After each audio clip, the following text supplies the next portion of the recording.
آدمی کو قرض کی ضرورت پڑ گئی، 1000 دینار چاہیے.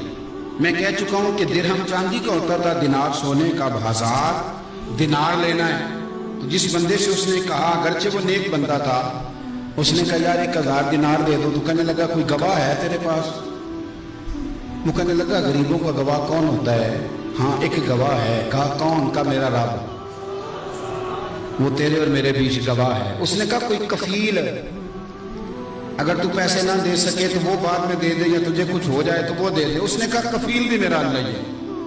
میرے پاس اگر ہے تو رب کریم کا نام ہے، اگر اعتماد کر سکتا ہے تو کر لے. بندہ نیک تھا، اس نے کہا رب کے نام پہ، رب کی کفالت پہ، اللہ کو گواہ بنا کے میں تیار ہوں تجھے 1000 دینے. اس نے 1000 دینار دے دیا. وقت واپسی کا طے ہو گیا. وہ چلا گیا پیسے لے کے. اس نے پوری محنت کی کہ میں نے وقت پہ پیسے لوٹانے. پوری محنت بھی کر لی، اللہ نے مدد بھی کر دی، پیسے بھی اس تاریخ کو اسے مل گئے. بعد لوگوں کا تو لوٹانے کا دل ہی نہ ہوتا. فرمایا حدیث پاک میں کہ تو لوٹانے کا ارادہ کر، رب تیری مدد بھی فرمائے گا. لیکن یہاں بہت سارے لوگ کہتے ہیں خیر ہے، ارادہ ہی نہیں. تو پھر جس طرح کا بندے کا گمان ہو، رب بھی اسی طرح کا معاملہ فرماتا ہے. اس نے پیسے جمع بھی کر لیے اور واپس دینے کو تیار بھی ہو گیا، لیکن رستہ بحری جہاز کا تھا، کشتی کا تھا، دریا کے رستے واپس آنا تھا. اب وہ جب آ گیا دریا کے کنارے تو بڑی کوشش کی، پر وہاں اسے کوئی کشتی نہیں ملی.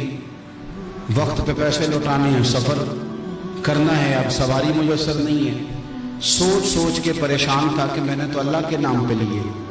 اچانک دل میں ایک تجویز آئی. اس نے ایک لکڑی لی، لکڑی کو اندر سے کھولا، 1000 دینار اس میں بھرا. بخاری پڑھ رہا ہوں. اور ساتھ ایک خط بھی لکھا کہ یار میں پیسے پہنچانا چاہتا تھا پر مجھے کوئی چیز نہیں ملی دریا کے اس پار آنے کی، اللہ کے نام پر تیری طرف روانہ کر. اور یہ کہہ کہ وہ لکڑی دریا میں رکھ دی. وہ لکڑی ڈوب گئی ہے، واپس آ گیا. وہ جس نے پیسے لینے تھے وہ عین مقررہ وقت پر دریا کنارے آیا. صبح سے سر شام تک اس نے انتظار کیا. دل ڈھلنے لگا تو دل میں خیال آ گیا کہ یار نہیں، اس نے دینے ہی نہیں، جھوٹا وعدہ کر گیا، پہنچا ہی نہیں وقت پہ. اب جب واپس لوٹنے لگا تو اچانک دریا میں ایک لکڑی تیرتی ہوئی دکھائی دی. کہنے لگا لے جاتا ہوں، شام کو روٹیاں پکانے کے کام آئے گی، ایندھن بنا کے جلا لوں گا، ہڈیاں پک جائے گی. لکڑی اٹھا کے جلانے کے لیے گھر لایا. گمان تھا کہ وہ نہیں آیا وعدہ کر کے. اللہ کو کفیل اور وکیل بنا کے اور گواہ بنا کے پھر بھی نہیں آیا. لکڑی لے کے گھر گیا، بخاری ہے. اور جب اس کو چیرا نہ کہ میں اس کی آگ جلاؤں گا، کھولا تو اندر سے 1000 دینار بھی نکل آیا، خط بھی نکل آیا. اب ذرا سمجھنا، اس کے دل میں بات کس نے ڈالی کہ تم لکڑی میں پیسے ڈال دے؟ اللہ نے. اس بندے کو مقررہ وقت پہ کنارے بھیجا کس نے؟ لکڑی صرف اسی کے ہاتھ آئی تو یہ بندوبست کیا کس نے؟ اللہ نے. گھر جا کے چیری تو پیسے پائی، حفاظت اس تک پہنچائے کس نے؟ تو پھر ہمیں بھی توجہ اللہ کی جانب بھی کرنی چاہیے.